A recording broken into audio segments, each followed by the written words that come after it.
right now is probably the most exciting time in healthcare. Even people don't say a lot of good things about the Affordable Care Act, but it's creating space for innovation.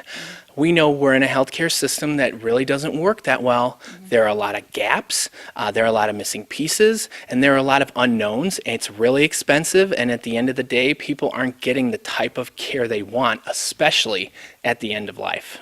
So what did the Affordable Care Act do that has, or not done, that has made it affecting people in hospice care? What's going on? Well, I think that the Affordable Care Act can do a lot more. The piece specifically around advanced care planning was left out of the legislation, and that was a piece of wording which said that your physician should have a conversation with you, or could, and be compensated for providing some advanced care planning for you.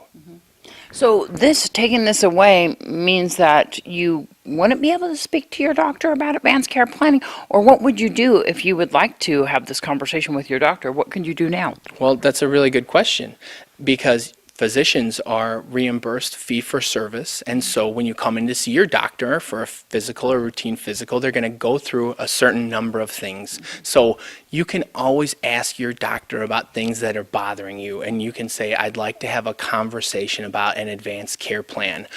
What changed with the Affordable Care Act was the legislature which allowed physicians to be paid for that conversation. So for me, I feel like it's something that we missed out on, an opportunity, because who should have that conversation with us? Our doctor, someone that really knows us really well.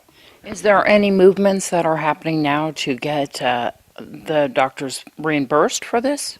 Well, I think that there's really been an awakening in our country since we had the giant death panel debate, right? And people were scared. And I think that any time that people feel like they're going to lose their rights, they get really, really scared about that. And so what's happened since all of that kind of died down was that now we have the opportunity for people to say, you know what, there's really more to this issue than just whether or not someone should withdraw care at the end of life. The real issue is we need to have our needs known, and we need to be able to create a forum for people to talk with the most important people in their life about that. And so there's a movement right now going on in the country, the Conversation Project, where you can go to the website and you can find out free steps to have the conversation about your advanced care planning and advanced directives, and have those conversations with the people that you love.